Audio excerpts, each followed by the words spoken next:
नमस्कार विद्यार्थियों। राष्ट्रीय एकता के बारे में हम अध्ययन कर रहे थे।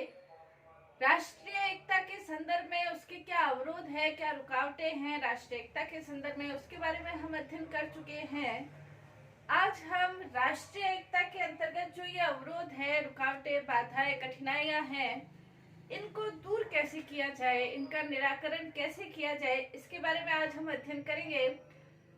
भारत एक विविधताओं भरा देश रहा है। भारत में के अंतर्गत अनेक प्रकार की विभिन्नताएं देखने को मिलती है। धर्म, जाति, भाषा के क्षेत्र के अंतर्गत, संस्कृति के अंतर्गत, वेशभूषा के अंतर्गत, रहन सहन के अंतर्गत विभिन्नताएं देखने को मिलती है।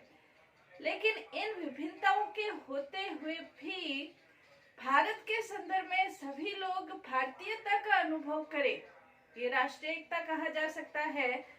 लेकिन कई बार इस भावात्मक एकता के ऊपर दूसरे तत्व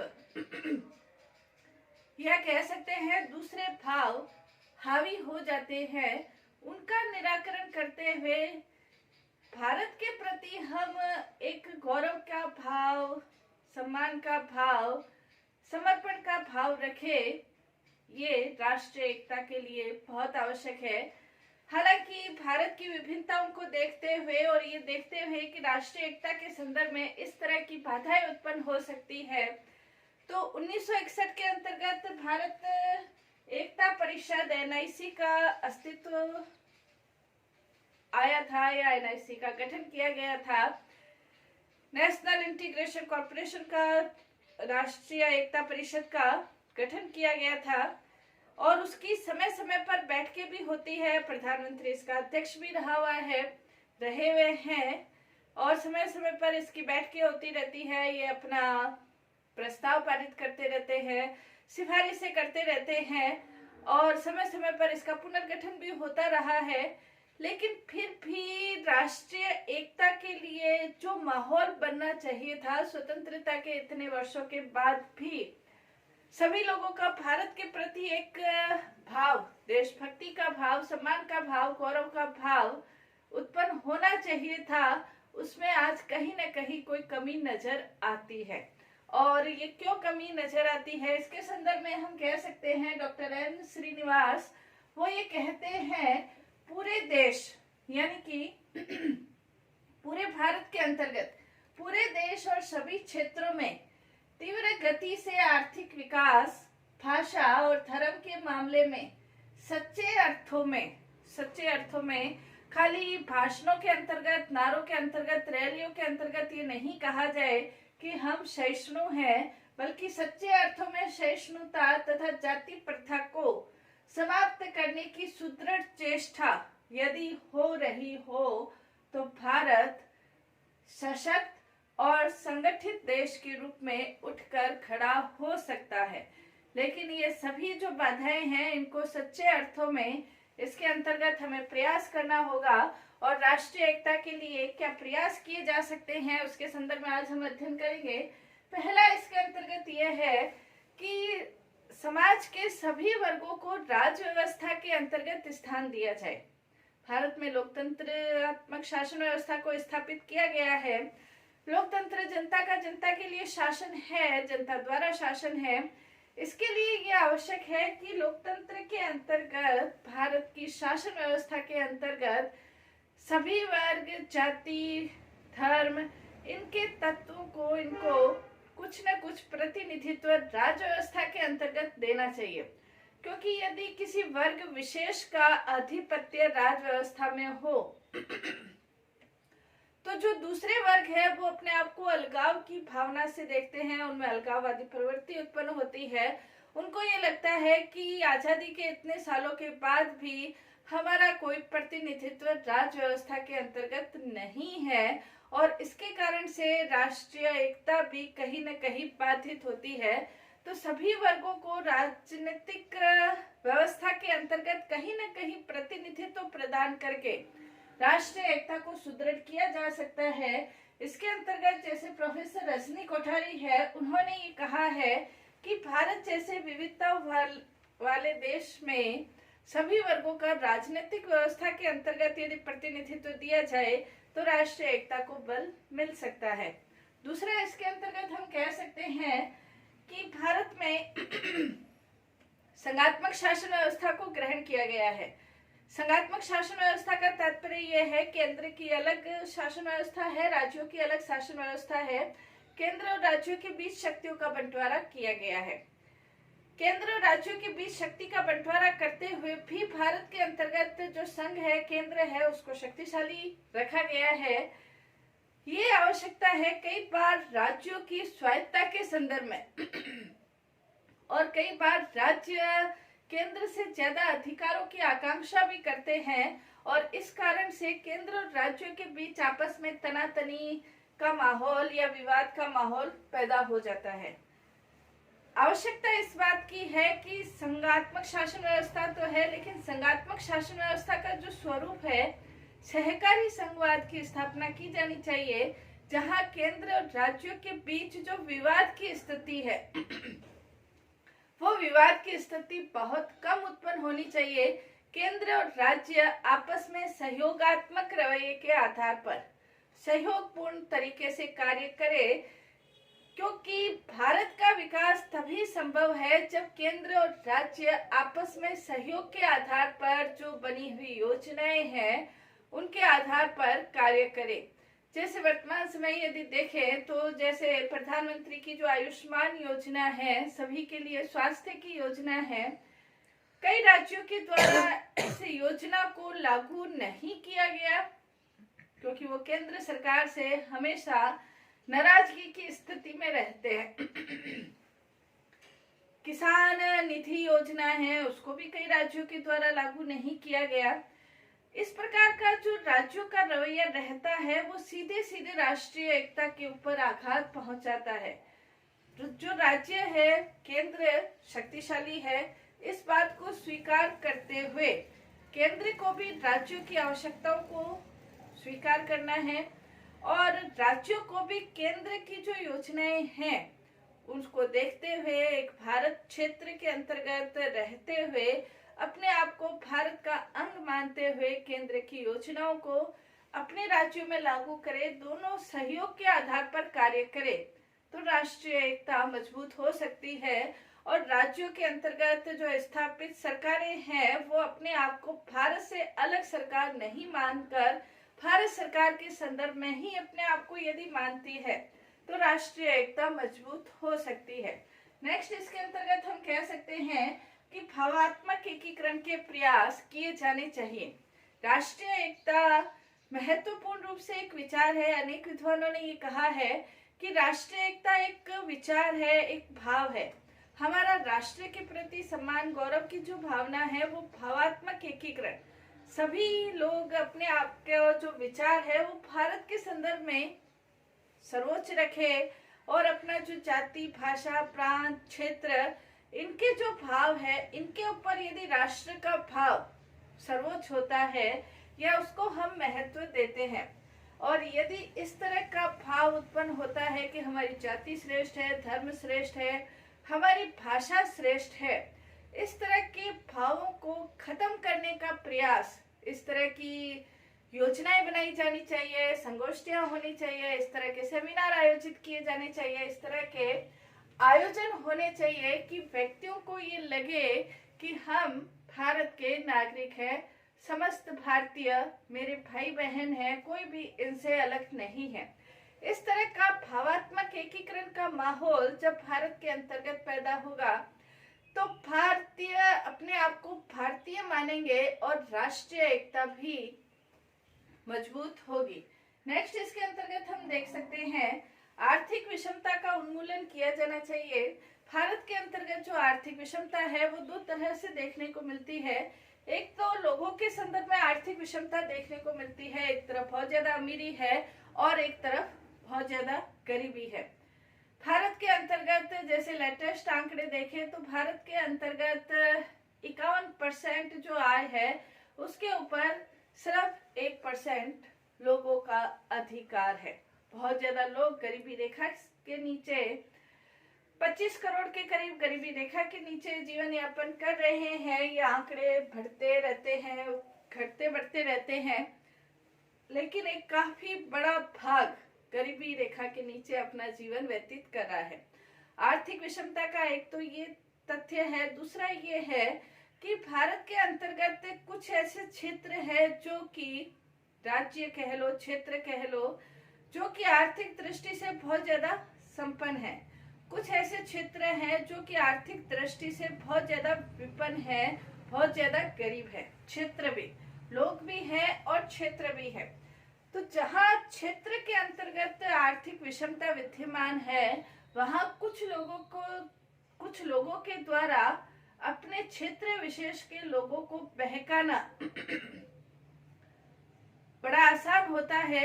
और इसी के कारण नक्सलवादी आंदोलन, बोडो आंदोलन, इस तरह के उल्फा आंदोलन, इस तरह के आंदोलन आर्थिक विषमता को मूल मुद्दा बनाकर उठाए जाते हैं। और दूसरी ओर जो लोगों की आर्थिक विषमता है, बेरोजगारी से जूझते हुए लोगों को बहकाना, राष्ट्र के विरुद्ध करना बड़ा आसान हो जाता है। तो राष्ट्रीय एकता के लिए आवश्यक है कि जो आर्थिक विषमता निरंतर बढ़ती जा रही है, जो आर्थिक विषमता की खाई बढ़ती जा रही है, उसको जल्द से जल्द दूर किया जाए। इस तरह की योजनाएं बनाई जानी चाहिए कि आर्थिक विषमता की जो खाई है वो धीरे धीरे कम होती होती बिल्कुल कम हो जाए। ये आवश्यक नहीं है कि सभी लोगों के पास एक जैसी आर्थिक सुविधाएं हो, ये संभव नहीं है, लेकिन ये जरूर संभव है कि मूलभूत जो आवश्यकताएं हैं वो व्यक्ति की जरूर पूरी होनी चाहिए। और अर्थ के आधार पर कोई व्यक्ति दूसरे व्यक्ति को खरीद नहीं सके और कोई व्यक्ति अपने आप को बेचने के लिए मजबूर नहीं हो। क्षेत्र के अंतर्गत भी समान आर्थिक विकास करने के संदर्भ में केंद्र सरकार के द्वारा को कम किया जाना चाहिए। नेक्स्ट, इसके अंतर्गत विघटनकारी जो तत्व है उसके ऊपर भी प्रतिबंध लगाया जाना चाहिए। समय समय पर जो विघटनकारी तत्व है, आतंकवाद के नाम पर, हिंसा के नाम पर, विरोध के नाम पर, रेल रोको के नाम पर, कत्लेआम के नाम पर, निर्दोष लोगों की हत्या के नाम पर, अपहरण के नाम पर कई विघटनकारी तत्व पैदा हो जाते हैं और उनको कई बार श्रेय दिया जाता है, राजनीतिक दलों के द्वारा भी श्रेय दिया जाता है। ऐसे तत्वों के कारण राष्ट्रीय एकता खतरे में पड़ती है। कई बार राजनीतिक सत्ता की महत्वाकांक्षा के लिए ऐसे लोगों को महत्व देकर उनको राजनीति के अंतर्गत अपना स्वार्थ सिद्ध करने के लिए उनको लाया जाता है। वर्तमान यदि लोकसभा का देखें, 17वीं लोकसभा के अंतर्गत यदि हम देखें सांसदों का, तो सांसदों की संख्या अपराधी तत्वों का जो उनका प्रवेश है वो दूसरी जो 16वीं जो लोकसभा है उससे 26% ज्यादा अपराधी तत्वों का प्रवेश वर्तमान समय की लोकसभा के अंतर्गत देखा जा सकता है। तो ऐसे विघटनकारी तत्वों, अपराधी तत्वों को श्रेय देना राष्ट्रीय एकता पर कुठाराघात है। इन विघटनकारी तत्वों के ऊपर तुरंत लगाम लगाई जानी चाहिए और उनको तुरंत सजा दी जानी चाहिए। हमारी न्याय व्यवस्था के अंतर्गत ऐसा परिवर्तन होना चाहिए कि ये जो विघटनकारी तत्व है उनको तुरंत सजा मिले, ताकि दूसरे लोग विघटन करने की प्रवृत्तियों को करने से पहले कई बार सोचे। तो विघटनकारी तत्वों के ऊपर भी प्रतिबंध लगाया जाना चाहिए। नेक्स्ट, इसके अंतर्गत स्वस्थ लोकमत का निर्माण किया जाना चाहिए। लोकमत लोकतंत्र के लिए बहुत ज्यादा आवश्यक है। सोशल मीडिया के द्वारा, पत्र पत्रिकाओं के द्वारा, रेडियो के द्वारा, टेलीविजन के द्वारा लोकमत के निर्माण में अपनी महत्वपूर्ण भूमिका निभाते हैं। यदि ये सोशल मीडिया के द्वारा, टीवी के द्वारा, मोबाइल वगैरह के द्वारा, पत्र पत्रिकाओं के द्वारा यदि राष्ट्रीय एकता पर कुठाराघात करने से संबंधित लेख है, आलेख है, पिक्चर्स है, इस तरह का यदि माहौल बनाया जाता है तो राष्ट्रीय एकता खतरे में पड़ सकती है। इसलिए सोशल मीडिया का ये कार्य है कि लोकमत के निर्माण के लिए, स्वस्थ लोकमत के निर्माण के लिए अपनी महत्वपूर्ण भूमिका निभाए। इस तरह की कोई भी घटना जो कि सांप्रदायिकता को, प्रांतीयता को, क्षेत्रीयता को, भाषावाद को पनपाती हो, ऐसी किसी भी घटना को समर्थन नहीं देना चाहिए, बल्कि उस घटना का राष्ट्र के ऊपर कितना बुरा प्रभाव पड़ सकता है उस पूरे प्रभाव की जानकारी देकर स्वस्थ लोकमत के निर्माण की ओर अग्रसर किया जाना चाहिए। नेक्स्ट, इसके अंतर्गत शिक्षा जगत के अंतर्गत भी क्रांति की जानी चाहिए। भारत की जो शिक्षा है, लॉर्ड मैकाले की जो शिक्षा पद्धति है, उसमें परिवर्तन किया जाना चाहिए। भारत की अपनी जो गुरुकुल पद्धति के आधार पर शिक्षा पद्धति है, जहां पर शिक्षा के द्वारा विद्यार्थियों के अंतर्गत नैतिक विकास, बौद्धिक विकास, आध्यात्मिक विकास, वैज्ञानिक विकास, सभी प्रकार के विकास के ऊपर ध्यान दिया जाता था, न सिर्फ अक्षर ज्ञान करवाया जाता था। ऐसी ही शिक्षा की वर्तमान समय आवश्यकता है। जब विद्यार्थियों का नैतिक विकास होगा, मानसिक रूप से वो परिपक्व होंगे, सुदृढ़ होंगे, तो दूसरों के बहकावे में वो नहीं आएंगे। वरना भौतिकता से प्रेरित विद्यार्थी आसानी से दूसरे के बहकावे में आकर पैसों की ओर अग्रसर हो जाता है, जिससे राष्ट्रीय एकता खतरे में पड़ती है। अगर शिक्षा पद्धति में सुधार करके विद्यार्थियों के नैतिक विकास की ओर, नैतिक उन्नयन की ओर, चारित्रिक विकास की ओर ध्यान दिया जाए तो भी राष्ट्रीय एकता को बढ़ाया जा सकता है। इसके अलावा भाषा और धर्म के मामले में सहिष्णुता अपनानी चाहिए, न तो तुष्टीकरण की नीति अपनानी चाहिए और न ही इस तरह की नीति अपनानी चाहिए कि किसी धर्म विशेष को ये लगे कि हमारा धर्म खतरे में पड़ सकता है, और न ही धर्म के क्षेत्र के अंतर्गत भेदभाव की नीति को अपनाया जाना चाहिए, बल्कि इसके अंतर्गत सच्चे अर्थों में धर्मनिरपेक्ष जो भारत है, भारत की जो प्राचीन संस्कृति वसुधैव कुटुंब की संस्कृति रही है, भारत ने सभी धर्मों को अपने यहाँ न सिर्फ आश्रय दिया है, बल्कि उनके प्रचार प्रसार में भी जब भारत ने लिखित रूप में ये घोषित नहीं किया हुआ था कि धर्मनिरपेक्ष राष्ट्र है, तब भी अनेक धर्म यहाँ पर न सिर्फ उत्पन्न हुए बल्कि पनपे, बल्कि उनका प्रचार प्रसार भी हुआ। ऐसे ही वसुधैव कुटुंब की अवधारणा वर्तमान समय में भी आवश्यक है, ताकि धर्म के नाम पर जो राष्ट्रीय एकता को खतरा उत्पन्न करने वाले तत्व हैं, उनके ऊपर रोक लगाई जा सके।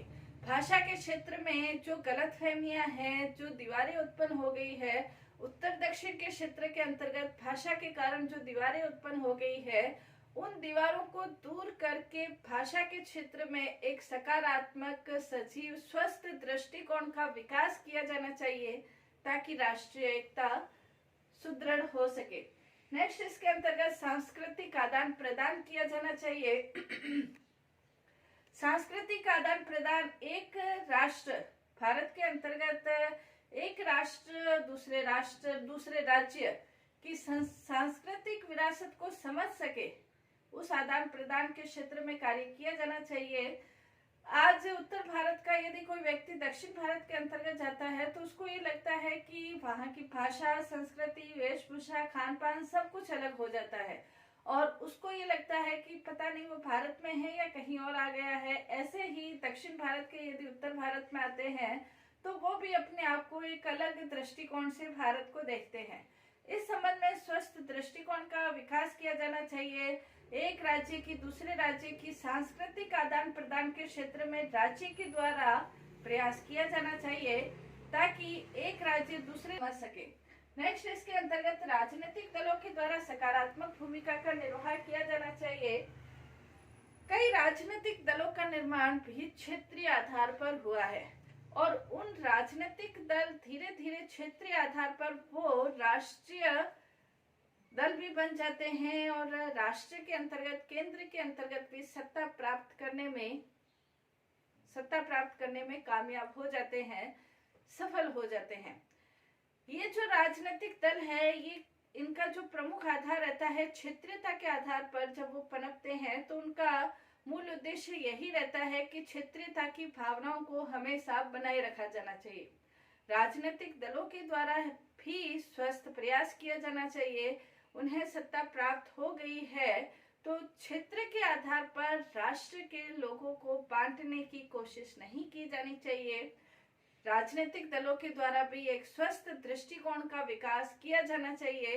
राजनीतिक दल भी अपने आप को भारत का नागरिक समझे और भारत के प्रति एक भावात्मक एकीकरण का भाव ऐसे राजनीतिक दलों के अंदर भी उत्पन्न किया जाना चाहिए और राजनीतिक दल इसके संबंध में खुद प्रयास किए जाने चाहिए।